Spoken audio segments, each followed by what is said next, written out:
Selamat malam ya teman-teman. Malam ini kita sesi tanya jawab. Mungkin sudah ada pertanyaan-pertanyaan yang diajukan atau teman-teman bisa langsung tulis ya. Bisa langsung nulis pertanyaannya di kolom komentar ya.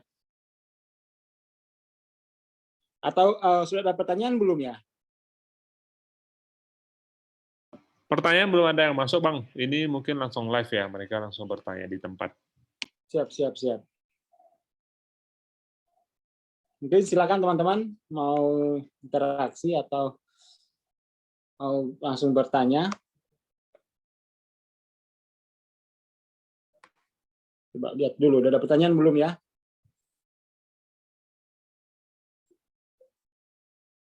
Oke, sambil nunggu pertanyaan, tolong saya diingatkan ya, kalau ada pertanyaan dibacakan saja. Sambil menunggu pertanyaan dari teman-teman, mari kita review ya. Mari kita review pelajaran kita untuk 4 minggu ya, 4 minggu.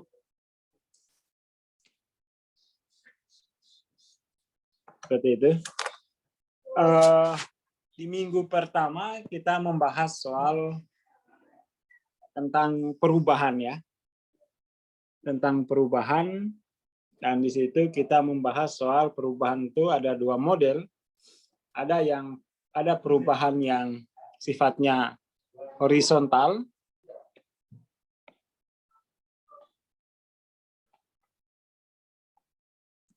apa yang disebut dengan pertambahan. Ada perubahan yang sifatnya vertikal ya.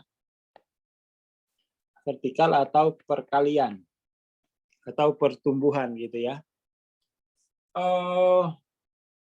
Seringkali kita menjalani hidup itu hanya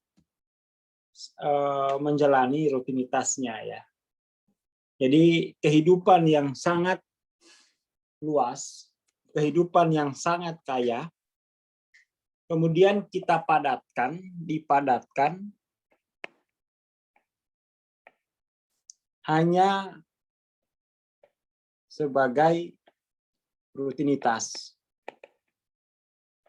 Artinya kehidupan yang sangat kaya ini segala potensi, segala kemungkinan ada, kita padatkan hanya sebagai rutinitas. Rutinitas artinya itu adalah sebuah gerak mekanis ya. Gerak mekanis yang sifatnya untuk memperoleh sesuatu dalam rangka having. Seperti itu. Tentu saja ini merugikan diri kita ya. Merugikan diri kita. Kenapa? Ini terkait dengan keseluruhan ya. Keseluruhan potensi dalam diri kita. Jika kita melihat peta kesadaran, maka sebenarnya seluruh potensi itu ada ya. Seluruh potensi energi ada dalam diri kita. Hanya karena kita tidak mengerti, tidak punya peta, maka kita melihat kehidupan itu dalam satu mode.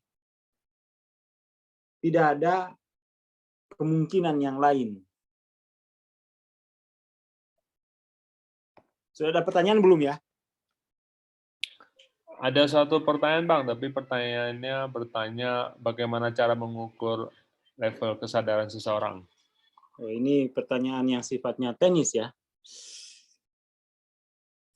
Itu pakai kinesiologi, teman-teman.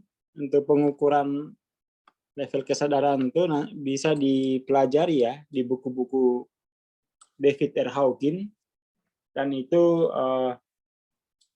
ada panduannya ya. Untuk buku-buku David R. Hawkins dalam versi bahasa Indonesia bisa tanyakan kepada admin ya, admin di sini.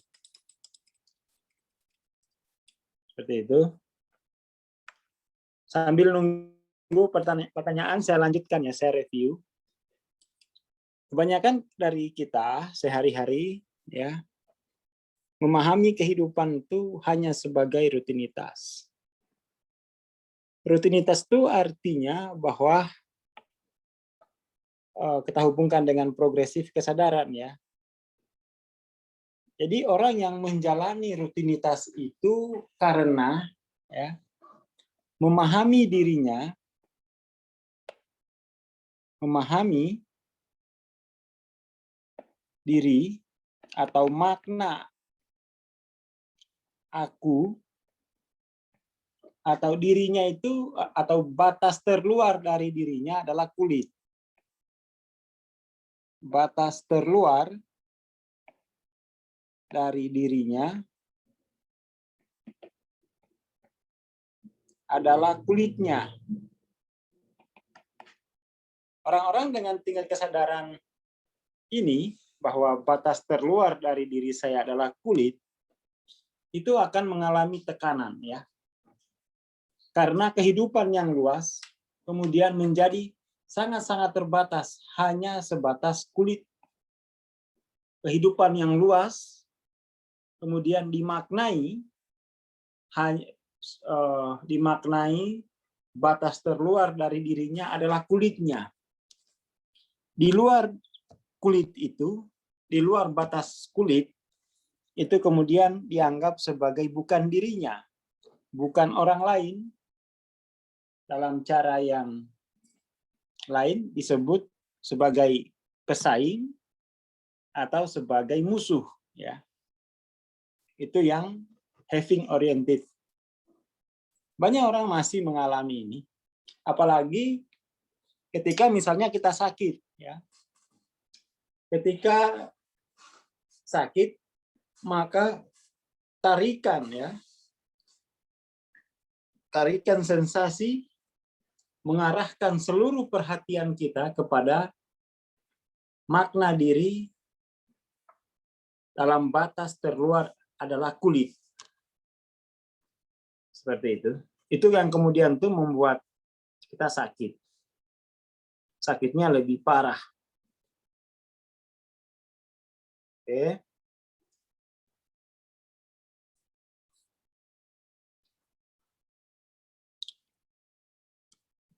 Kemudian ingatan-ingatan ya. Ingatan-ingatan bahwa batas terluar diri saya adalah kulit itu bisa dirasakan ya sebagai tekanan ya, sebagai tekanan dalam berbagai bentuk, sebagai tekanan energi yang disebut emosi-emosi negatif itu. Sudah ada pertanyaan belum ya? Ini ada pertanyaan nih. Oke, ini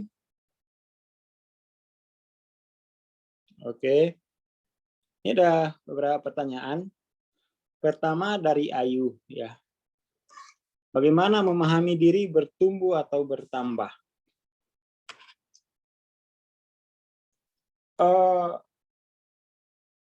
Memahami diri bertumbuh atau bertambah, kalau misalnya kita memahami progresif kesadaran diri ya, progresif kesadaran diri, maka itu menggunakan peta kesadaran ya.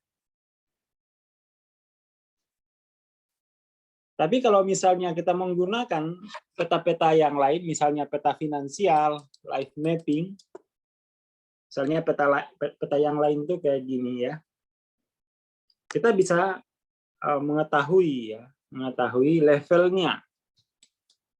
Jadi mau nggak mau kita mesti punya banyak peta kesadaran, peta kehidupan juga, itu harus punya tuh ya, sehingga jelas bertambah dan bertumbuh dalam aspek apa nih yang dimaksud. Ya kan, misalnya level sosial misalnya ya. Level sosial. Level sosial. Tentu level sosial itu kan strukturnya kelas bawah, kelas menengah, kelas atas ya. Mungkin dengan kelas struktur sosial ini kita bisa mengerti bahwa evolusi saya itu di dalam struktur sosial itu di mana. Yang disebut dengan bertumbuh kalau lintas dimensi ya. Dari sini ke sini. Kalau masih dalam dimensi yang sama, misalnya dari sini ke sini, disebut bertambah. Kalau dari sini ke sini, itu disebut tumbuh, ya. Saya kira itu. Jadi ini harus ada peta, ya, harus ada peta, harus ada skala. Tapi contohnya kurang lebih seperti itu. Oke. Kita lihat lagi pertanyaan berikutnya.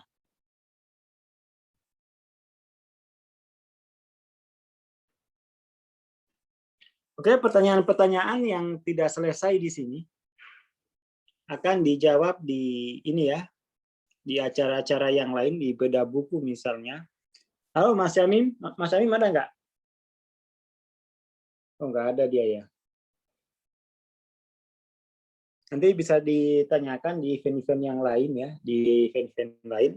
Atau misalnya dilanjutkan di bulan depan, itu juga bisa. Ini ada pertanyaan.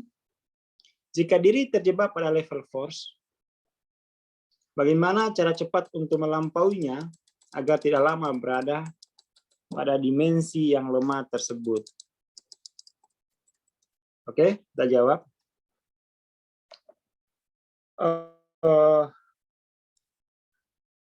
Bagaimana terjebak di level force ya? Itu ada dua kemungkinan ya. Saya terangkan dulu apa maksudnya.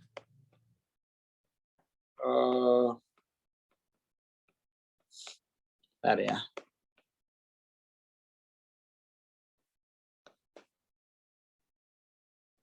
Jadi pertama, terjebak di level force itu dalam pengertian bahwa LOC-nya masih di bawah 200 ya. LOC masih di bawah 200. Maka kemudian ini harus dilampaui ya, harus mencapai titik kritis pertama. Titik kritis pertama itu titik kritis yang level 200 ya. Titik kritis kedua 500. Jadi teman-teman yang LOC-nya sudah di atas 200 segera belajar untuk mentransendensikan sampai titik kritis berikutnya ya.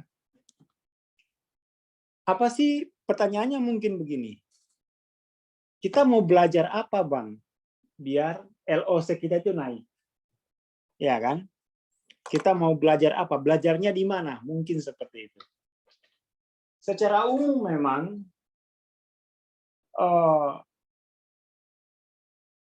kenaikan LOC itu terkait dengan pergeseran ya. Pergeseran persepsi mengenai diri.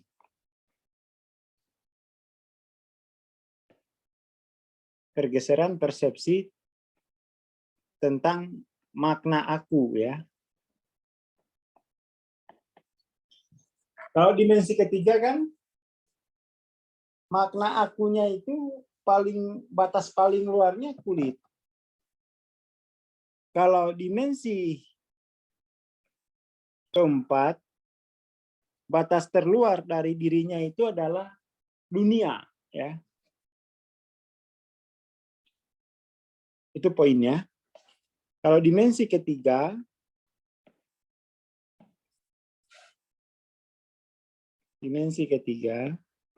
batas terluar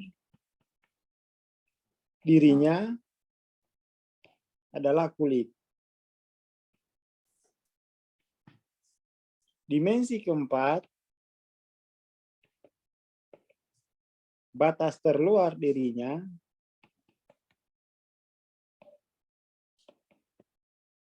adalah dunianya. Jadi kalau dia seorang guru, itulah dunianya. Kalau dia tentara, itulah dunianya. Kalau dia seorang pegawai, itulah dunianya. Kalau seorang apa lagi? Jangan jomblo ya.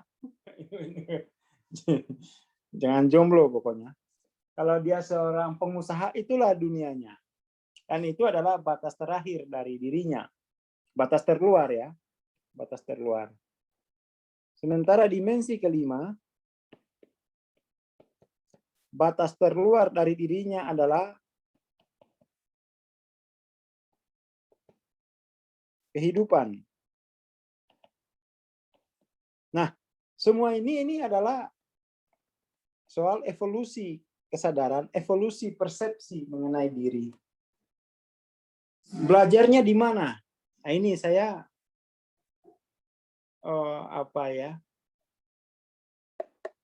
mau nggak mau saya harus promosi ini. Yang fokus di sini ya di komunitas kita gitu ya.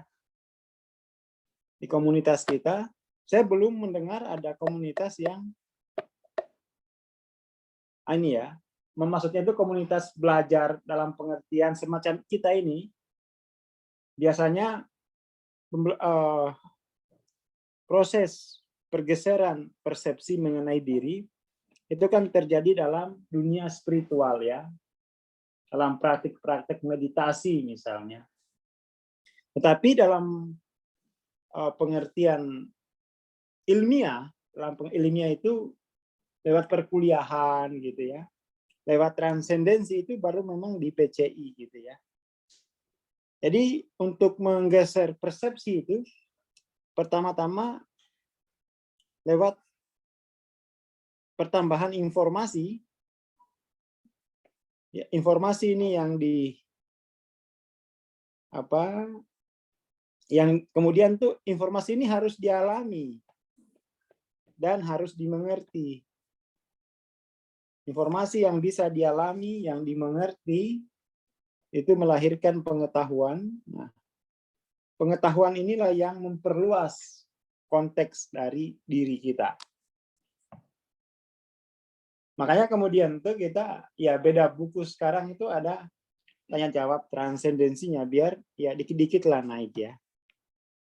Mungkin itu ya, untuk pertanyaannya. Sebenarnya belajarnya di mana saja boleh ya. Kita mungkin bukan satu-satunya, tapi saat ini yang saya ketahui baru kita yang fokus kepada proses progresif kesadaran diri itu. Kita ada peta ya. Kita ada peta yang ini proses progresifnya itu ya. Kita mapping kayak gini. Sehingga ini memudahkan orang untuk informasi apa yang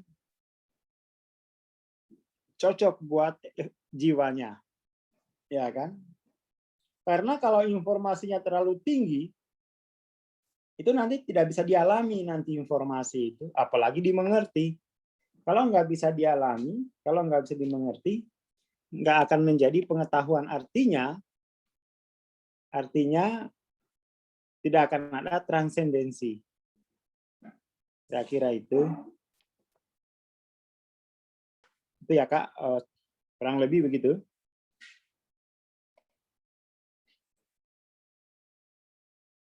Oke. Ini bagus pertanyaan dari Didi M.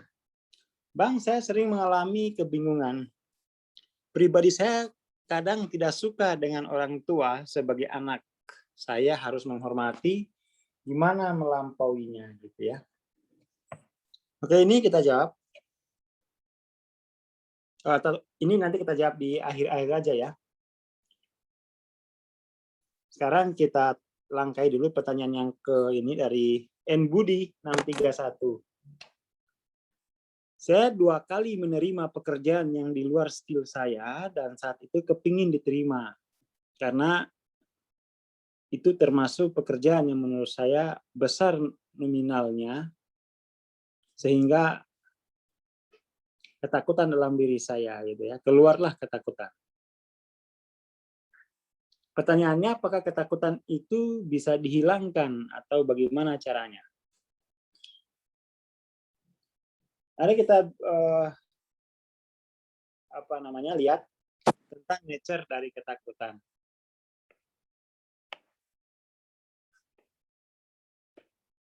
Kenapa sih kita mengalami rasa takut? Karena dalam diri kita ada energi ketakutan gitu ya. Dalam diri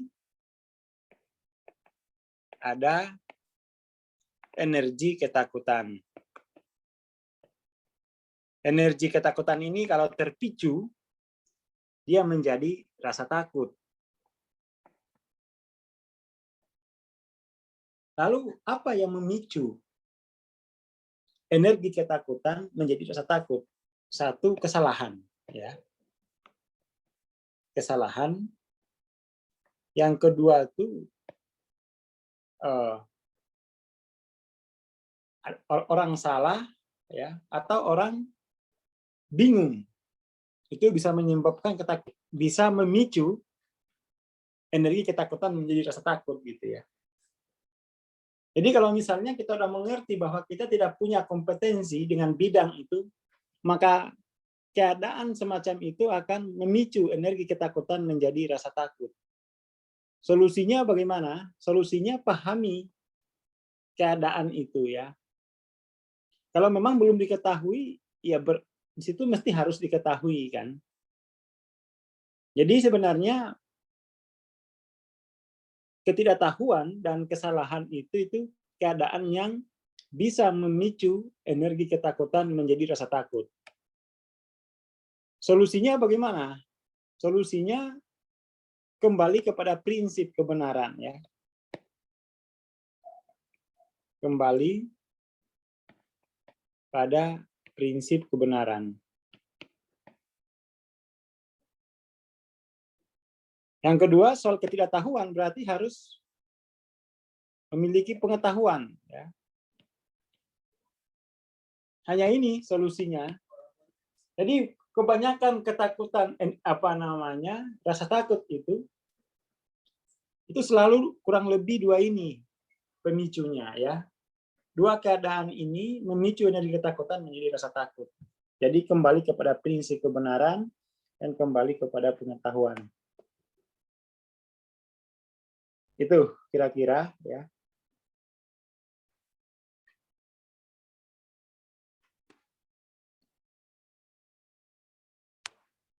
Terus.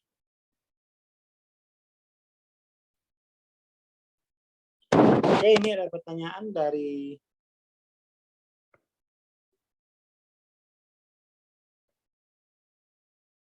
Mas Rofif ya. Mas Rofif, apakah seseorang berada di zona force bisa memiliki multi level? Oke. Maksud ya. Saya maksud. Jadi begini. Jadi membaca peta kesadaran itu bagusnya ya. Peta kesadaran itu dibaca dulu secara progresif dimensinya gitu. Jadi kalau dimensinya itu di sini. Dimensi 3 gitu. Dimensi 4, dimensi 5, dimensi 6.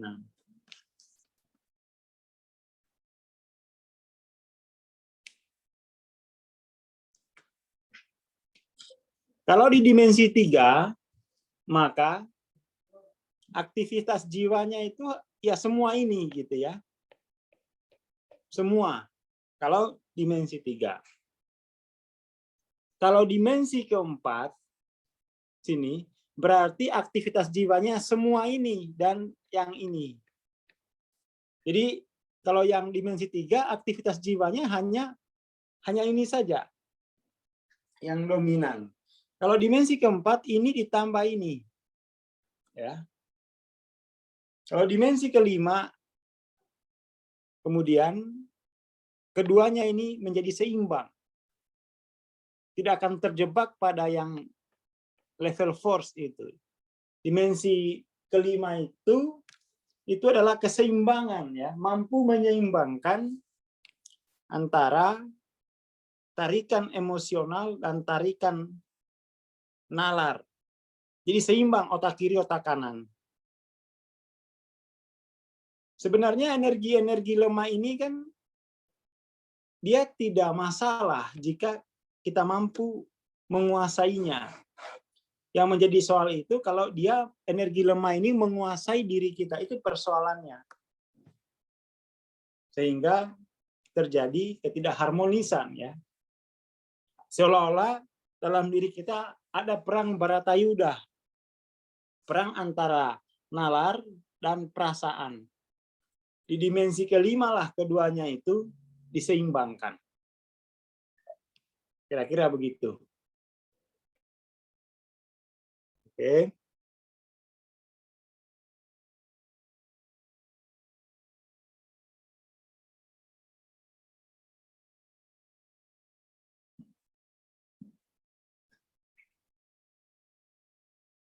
Jadi ada pertanyaan dari Bumi. Jika jiwa terjebak di satu energy force, apakah bisa menuntun keterjebakan? Ya.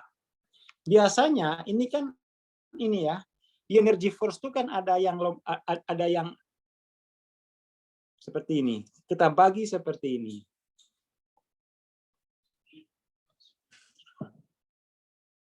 Jadi puncak dari energy force itu kan pride. Dalam pride itu ada ketakutan, ya. Bisa ada ketakutan, bisa juga ada shame, bisa ada guilty. Semuanya bisa, tergantung pada keadaan-keadaan yang memicu energi ini menjadi perilaku, ya. Semuanya bisa. Persoalannya kan adalah kita mampu menyeimbangkan tidak. Kita mampu menguasai energi-energi ini atau energi-energi ini yang menguasai diri kita. Itu persoalannya, ya.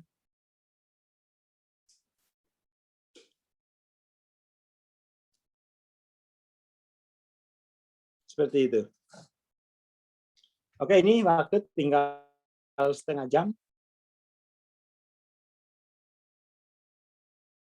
Kita langsung jawab ke pertanyaannya Mas Didi, ya. Sering mengalami kebingungan. Jadi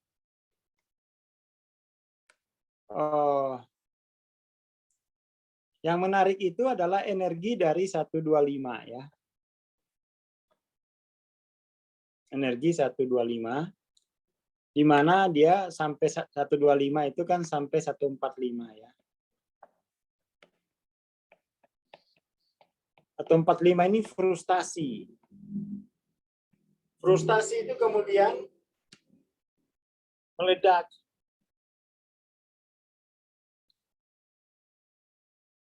Meledak naik sebagai kemarahan, gitu, ya. Kemarahan.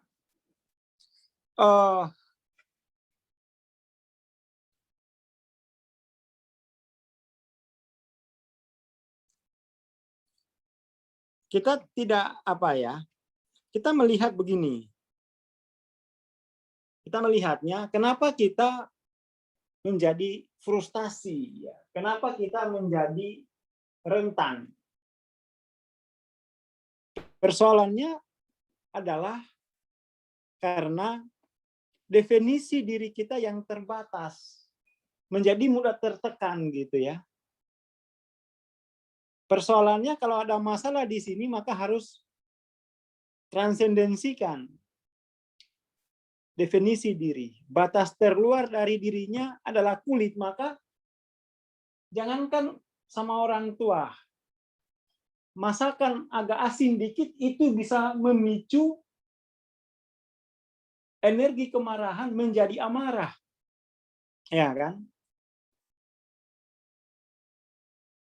hal misalnya tersenyum saja itu bisa memicu energi amarah menjadi kemarahan.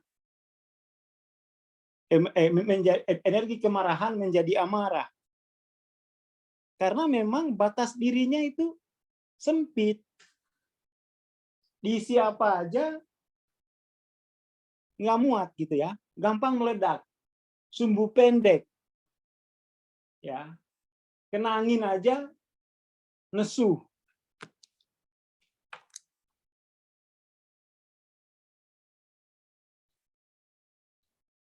Jadi solusinya bukan bagaimana saya memperbaiki hubungan dengan ayah, tetapi transformasikan atau transendensikan batas terluar dari dirinya.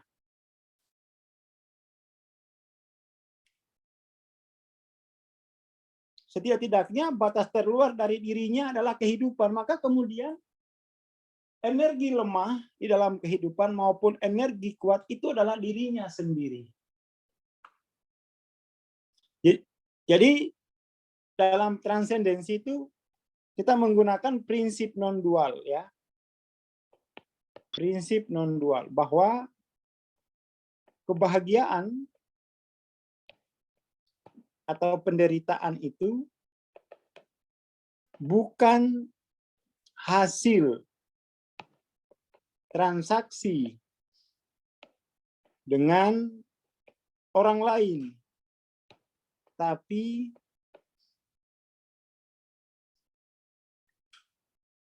pengalaman. Jadi maksudnya kebahagiaan dan penderitaan itu adalah pengalaman kesadaran dirinya sendiri. Ya kan?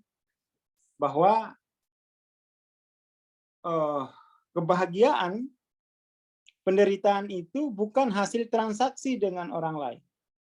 Namun itu adalah pengalaman kesadaran dengan dirinya sendiri. Dalam hal ini tergantung seberapa luas batas dirinya. Ya. Kalau batas dirinya hanya sebagai kulit, digigit nyamuk, darah tingginya naik. Ya. Kulitnya digigit nyamuk, kolesterol naik. Karena terlalu sempit batas dirinya itu. Masakan telat dikit, langsung diabetes naik. Karena terlalu sempit batas dirinya. Kira-kira seperti itu ya. Jadi solusinya adalah transendensikan batas diri yang sempit itu. Oke.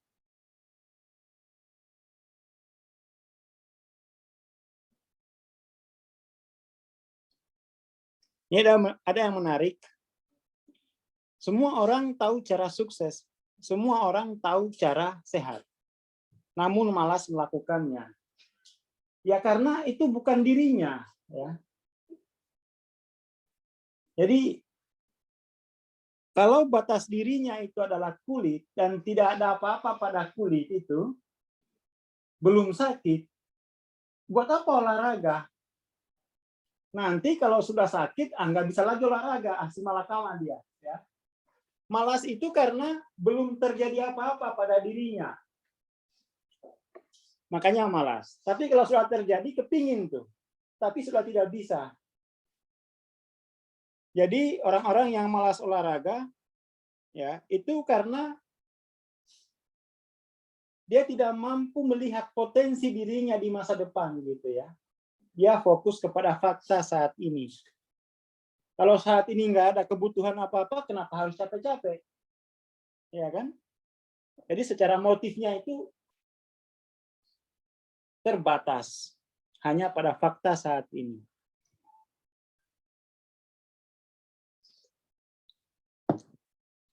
Lagi-lagi kembali kepada definisi diri terbatas. Definisi diri yang dimensi 3, waktunya itu adalah waktu material saat ini ya. Waktu fix. Waktunya itu waktu indrawi. Jadi kalau nggak ada ancaman di saat ini, buat apa olahraga, Mas? Sakit itu kan di masa depan ya. Kesadarannya belum sampai ke sana. nanti aja kalau saya udah sakit baru olahraga. Setelah sakit ternyata nggak bisa olahraga, dioperasi. Ya seperti itu. Oke, itu ya. Ini kemudian ada pertanyaan dari Bang Beni ya. Ini Bang Beni ini satu kabupaten lah dengan saya. Apa rasa tidak tahu yang dialami saat lahir karena mengalami derita?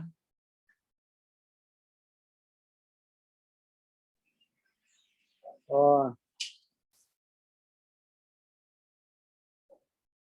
Terus apa ini nih ya? Ini Bang Beni ini perlu apa ya? Perlu kembali ke prinsip. Kembali ke prinsip bahwa segala bentuk kebahagiaan atau penderitaan yang kita alami itu bukan hasil transaksi dengan masa lampau, ya. Bukan hasil transaksi dengan masa lalu. Lagi-lagi kembali kepada pengalaman kesadaran diri kita sendiri. Tapi itu adalah pengalaman kesadaran dirinya sendiri. Pikiran kita kemudian mencarikan mentalisasi sebab akibat yang sifatnya dualistik. Lalu kita, oh ini saya dulu lahir pas bulan-bulan sabit, ya, nggak ada lampu, nggak ada apa-apa, makanya saya hitam kulitnya, misalnya begitu. Nggak ada hubungannya. Oh ini saya udah jomblo 30 tahun, karena dulu pas saya lahir di kampung saya ada huru-hara ini, nggak ada hubungannya. Jadi itu kembali ke prinsip non-dual ya. Sehingga kemudian tuh akan terlihat sebenarnya ada energi-energi apa dalam diri kita yang aktual, yang itu membuat kita tidak mampu mengaktualisasikan potensi-potensi terbaik dalam diri, ya. Kira-kira seperti itu. Jadi ini perlu diperbaiki ya, perlu diperbaiki pembahasaannya, ya. Pembahasaannya mesti menggunakan prinsip non-dual. Kalau menggunakan prinsip non-dual itu akan ketemu kenapa diri saya terjebak pada keputusasaan. Kenapa diri saya terjebak pada level energi guilty. Dan itu tidak ada, itu bukan transaksi dengan orang lain, bukan juga transaksi dengan masa lalu. Itu dikunci situ dulu, dikunci ya. Dikunci dulu. Biar mudah ditransendensikan. Kalau nggak dikunci begitu, itu nanti segala macam itu. Kenapa saya ini nasibnya sial terus? Oh, karena waktu saya lahir nggak ada ayam yang berkokok. Ayam aja di bawah-bawah. Ya kan? Nanti tergantung mitosnya itu pada akhirnya. Jadi daripada kita menggunakan prinsip dualistik itu yang kita tidak mengerti apakah begitu apa enggak, itu hanya keyakinan ya. Mendingan kita fokus pada prinsip non-dual.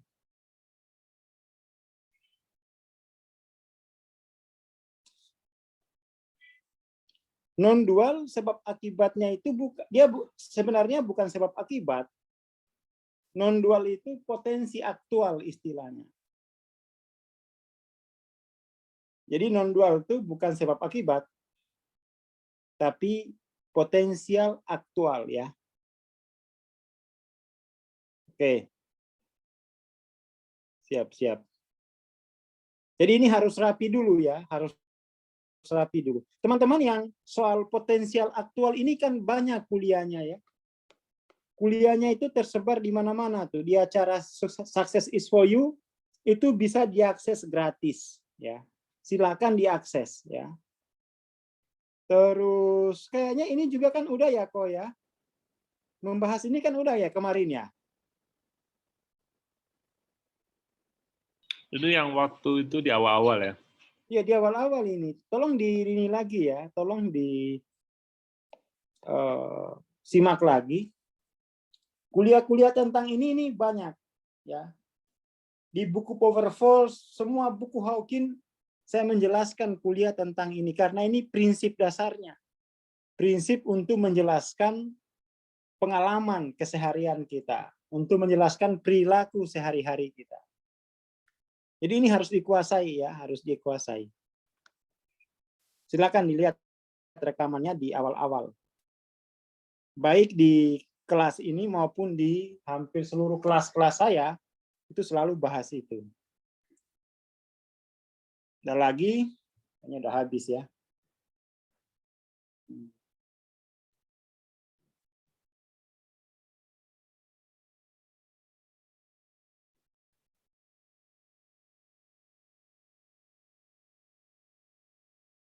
Yang menarik itu begini ya, mungkin teman-teman sambil saya review lagi tentang ini ya. Ini harus sering diulangi.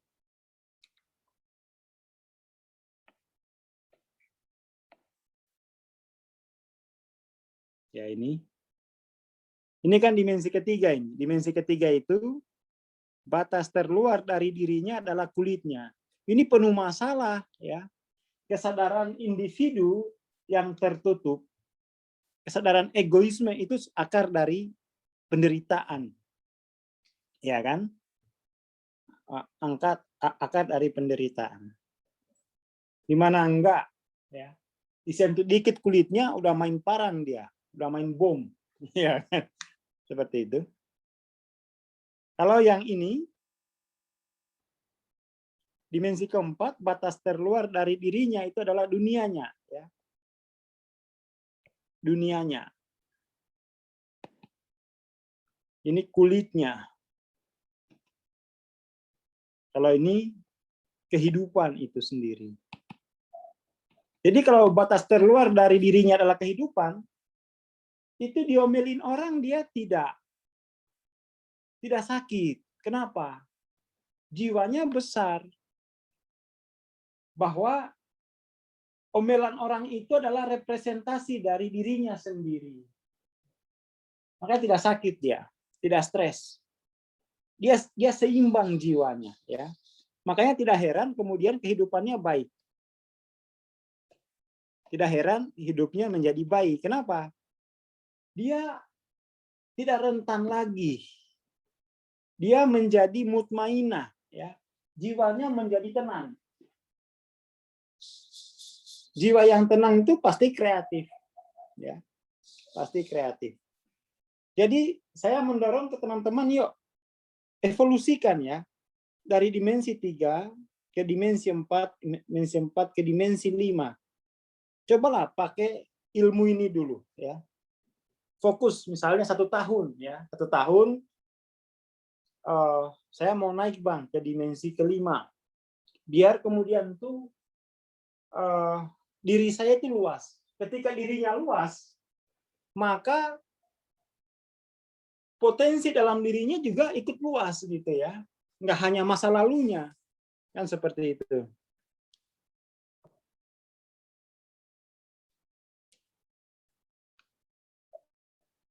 Oke ya. Jadi mempelajari kesadaran itu sederhana dia.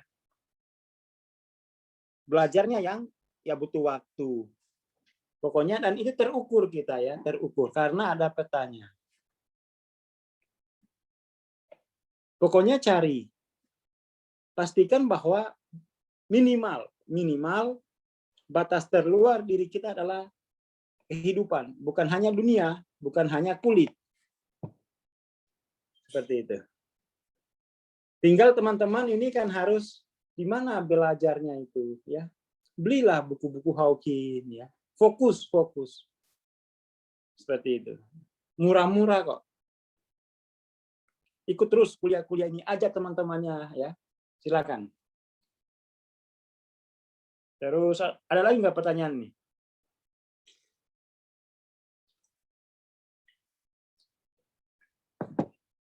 Oke.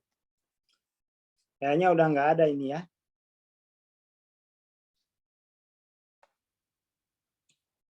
Kayaknya udah nggak ada. Sederhana kan sebenarnya. Coba lihat, sederhana sekali. Kenapa saya misalnya sakit-sakitan? Kenapa karir saya tidak naik-naik? Kenapa hoki saya ini malah tambah turun? Lihat, cek definisi dirinya. Sebatas apa dia rezekinya. Jadi ini menunjukkan daya tampung rezeki kita ini ya. Daya tampung rezekinya ini seluas dunianya, seluas kehidupan. Seperti itu. Sederhana, tapi memang prosesnya ini butuh butuh mentor lah ya. Syukur-syukur kalau bisa sendiri. Tapi kalau sendiri itu harus belajarnya betul-betul serius. Saya sendiri mempelajarinya itu sampai bisa saya terapkan sendiri dari tahun 2009. Selesai belajarnya itu 2012. 2012 ya. Kurang lebih 3 tahun lah ya. Karena belajarnya sendiri, nggak ada temannya begini, nggak ada teman diskusinya. Mungkin kalau intens setahun lah, setahun itu selesai. Kita di PCI itu ya sudah beberapa orang yang mencapai sini ya. Mungkin adalah 8 atau 9 orang gitu ya. Ada 8 atau 9 orang.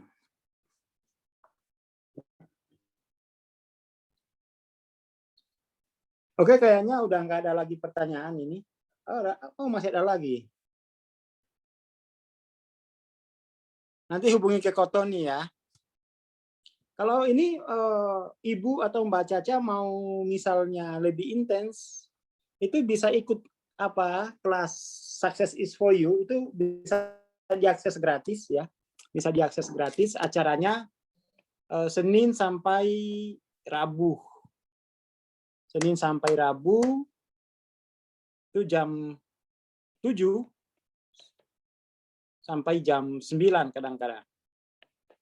Silakan teman-teman akses videonya, banyak sekali video ya. Seminggu kita ada 3 kali, udah hampir 2 bulan, itu berapa video itu. Silakan diakses ya. Tersedia biar biar cepat mengalami evolusi kesadaran dirinya. Jangan sampai rezekinya hanya sebatas kulit gitu ya. Jadi kalau rezeki sebatas kulit itu gaji habis buat beli skincare doang. Ya kan? Gaji hanya habis untuk urusan perut. Nah, itu kalau batas dirinya seluas kulit. Ya. Kalau batas dirinya seluas dunianya, nanti pas bisnisnya ambruk, kelimpungan dia. Karena dunianya kecil gitu ya. Tapi kalau seluas kehidupan, itu nggak bisa ambruk dia. Kenapa? Dunia ini kan luas, kehidupan ini kan luas ya. Kehidupan itu luas. Dan potensinya itu digunakan untuk menghiasi kehidupan itu. Bukan hanya adaptasi dalam dunia. Ya, seperti itu.